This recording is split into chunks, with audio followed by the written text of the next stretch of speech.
Hello and welcome to the Worlds in Between exhibition at Sevenoaks Kaleidoscope Gallery, which has been kindly supported using a National Lottery Arts Council project grant and in partnership with Kent County Council. Now, as you walk into the gallery, you see the back of 7 large banners in a corridor printed with hand-printed lino-cut wallpaper, which took a while, I can tell you that. I think there's about 50 metres of it, and I didn't quite get my matching right, so look, I've missed a bit there, but that's okay. And this is part of a beautiful, naturally lit corridor in the gallery. If I look up now, you see there's a wonderful sort of atrium going on up there. And so we have this wonderful space with firewood down the end, which you walk into to see the backs of these banners. Every element of colour in the space has been printed, be it onto paper or textiles. Now, as we walk through the gap in the middle of these 2 banners, you begin to sort of see a bit more of the exhibition and a bit more of the artwork pieces around it, and sort of get a glimpse of the front of the banners as well.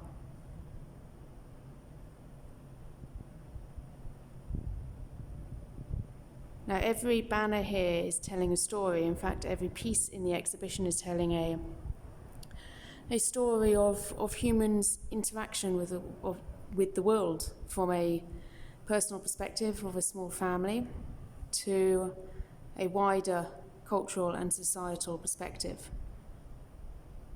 And each piece of artwork has its own story to tell.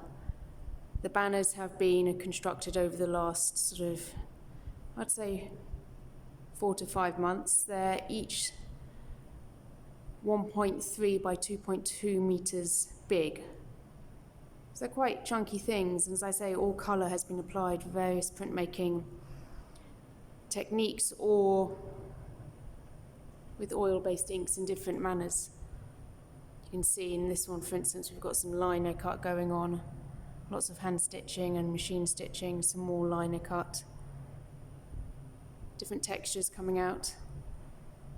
This one's about picking blackberries and the joy of picking blackberries, which is quite a squelchy business, but immensely fun. Another food-based one. Every year we forage apples, and this one is based on last year's 75 kilograms of apples we picked. And here we all are with our various hands of the family making apple rings in our kitchen. Again, different printmaking techniques going on, more lino cut. There's some wood grain effects down there, some dry point right down the bottom. So a whole range and some monoprint there of printing techniques to complete the banner. You can see the sort of the cheeky peak of the wallpaper in between, which is always quite nice to have this sort of layering effect in the gallery, very similar to layering of prints. I've got 2 more here. Brambles and how they get spiked, and then 1 more here, which is the pair of another one in the central space. And these 2 were originally made in response to a local woodland which we took a walk in as a family, and they had done some very quite brutal and violent clear felling without leaving any standard trees, no understory, and it was quite devastating to see, because woodlands don't have to be managed in such a manner. This one is the pair to one that, if I swing round, is in the central space. You can just see it there. And this one's actually originally about deforestation, but then turned it into something about the regrowth. So what could have been, which is a coppice. It doesn't all have to be clear felled, it doesn't have to be so brutal. Traditional coppicing is a far more sustainable approach for natural regeneration in a woodland. And again, different print techniques going on. We've got some dry point, lino cut, monoprint and lino cut. got some lovely sort of dry point, crinkly textures going on down there. So having fun with them is also important whilst telling the stories. And this space was so wonderful to work in because not only has it got this beautiful atrium up there, it's got this wonderful sloped ceiling which sort of creates this home feel and the sense of place. So we really worked with that, having all the artwork facing in, so you only get to see the sort of the coloured banners as you walk into the space. Now the last 3 banners are displayed on beautiful banner stands which have been custom made and commissioned for this exhibition, using locally sourced timber from a woodland that focuses on natural regeneration, woodland management. So really beautifully done. And if you look closely at them, you can see all the billhook marks where the smaller branches have been taken off, all done by hand, no use of chainsaw or any mechanized tools, and fantastic knot work going on with bark rope. So again, if it was left, it would all eventually go back to earth, which is fantastic. But they're quite monumental and they give this great sense of place. They become characters in their own right with the banners. 3 more stories going on. The famous sport of leaf catching, highlighted in this one. And there's the pair to the one I was talking about. This one is about the deforestation, and this one does focus on deforestation rather than the coppice. It's probably my favourite banner, I think, actually. It says quite a lot in so little. And this one here about the story of a houseplant that started dying when our friends left to live in South America. And the houseplant was a gift to me and our family upon their leaving of the UK, and then it spontaneously started dying, so it became quite a morbid reflection of a friendship. And then it was quite emotional in that sense. But then when I started finally accepting the houseplant may have met its demise, I repotted it with another houseplant to signify the hope in the friendship. We can still stay in contact.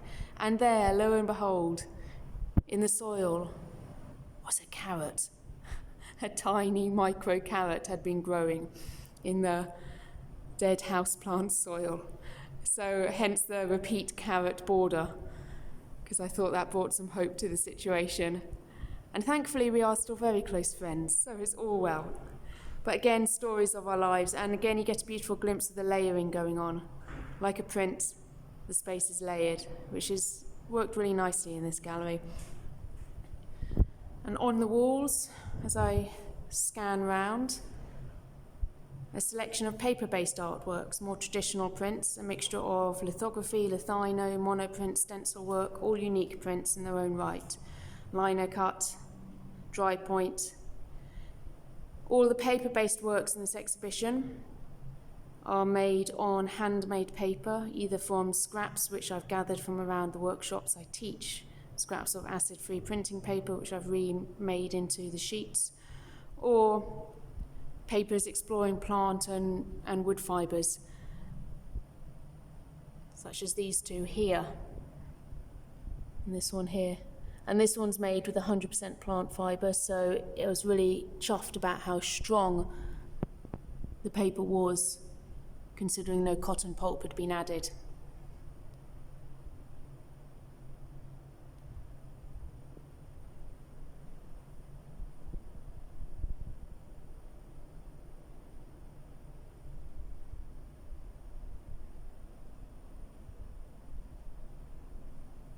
And every one of these prints telling a story, communicating something of life.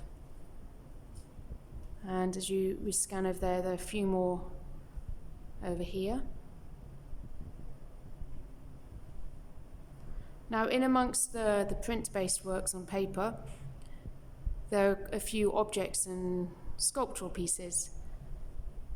Now, the objects and sculptural pieces, I suppose they do take an influence from toy making, and that may come from my close family history of toy makers, but also, I suppose, being a parent, you end up well, I certainly end up looking at things in a different light and seeing how something we might take for granted can actually be really quite beautiful. Like here we've got Bob the worm. He's an articulated earthworm, and he has printed elements on him. The little bits here have all been hand printed with wood grain.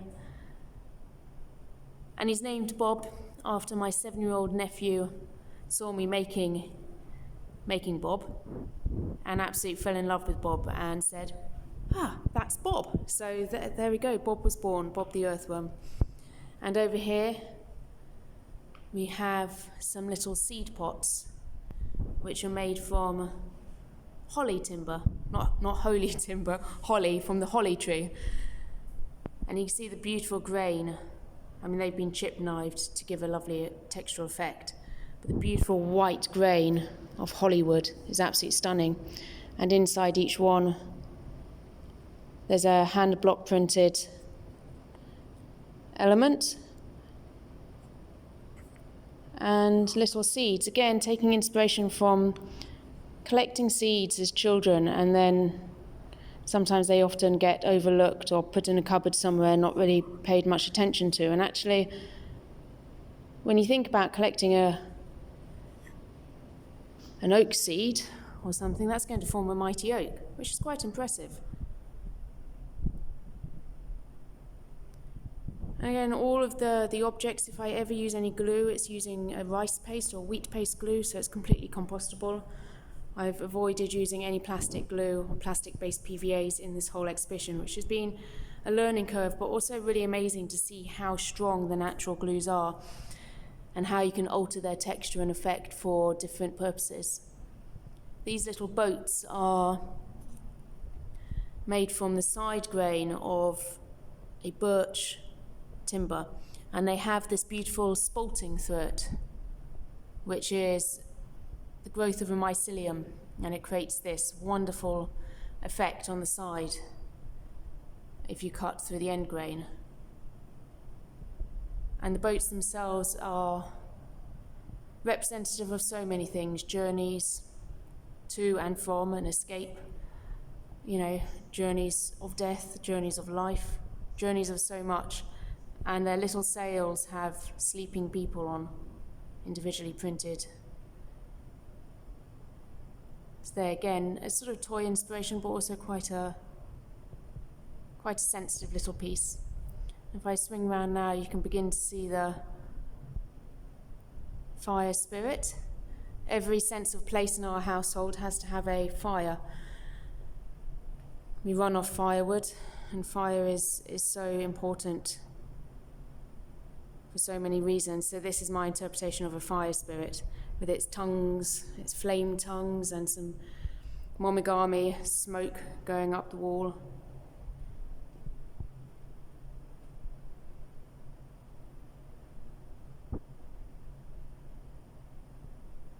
Now, the stuffing of the tongues was quite a challenge, so I've been trying to do everything as best I can without using the avoidance of plastic. Sorry about that, there we go. My phone was playing tricks on me. And so the stuffing of the tongues, I resorted to wood shavings from a non-pesticide based tree and wood chippings, natural wood chippings. So that worked really nicely. And here we have some dressing up bonnets, which lots of people have been trying on, which has always been fun. And these are all displayed on beautiful roundels from a woodland managed with natural regeneration in mind. These are Western red cedar roundels, so absolutely stunning. And each of these bonnets have been made. You've got a foraging basket there. Oh look, someone's foraged a strawberry top and left it in. How funny is that?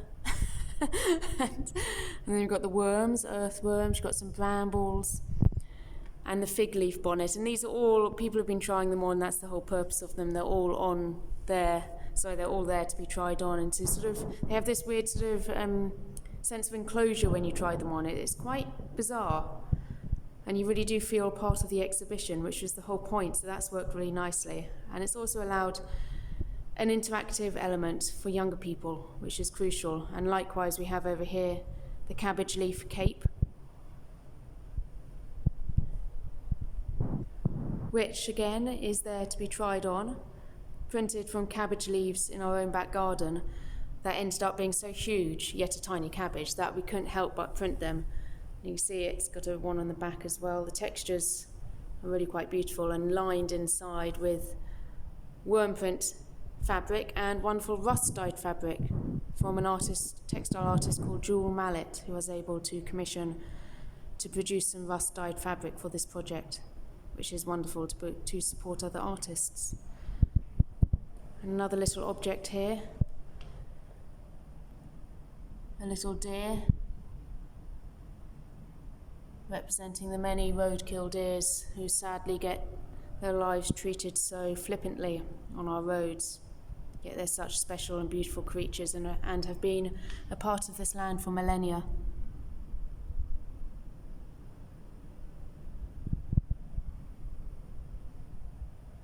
So there we go, a brief tour. Well, it's probably quite a long tour. A tour of the exhibition, which has been an absolute pleasure to put on, to work with the gallery, to work with the community, to run workshops, and to create a space, a sense of place in the gallery.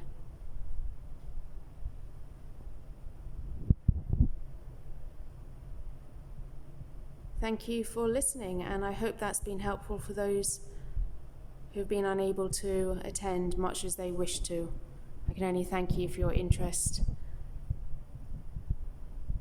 and thank you for your time in listening to this.